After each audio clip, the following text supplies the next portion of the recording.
ya para asegurar, para comprarlo anticipado, pues, para no salga tan caro y ya sabe cuándo coño nos vamos a ir. Entonces, estoy esperando para averiguar para ver si me sale mejor ir para Venezuela o para Colombia, pues.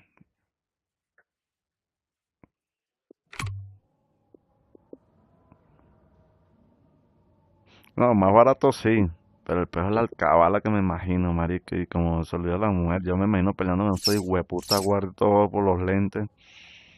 Mira, no, nos iremos a matar toditos ahí.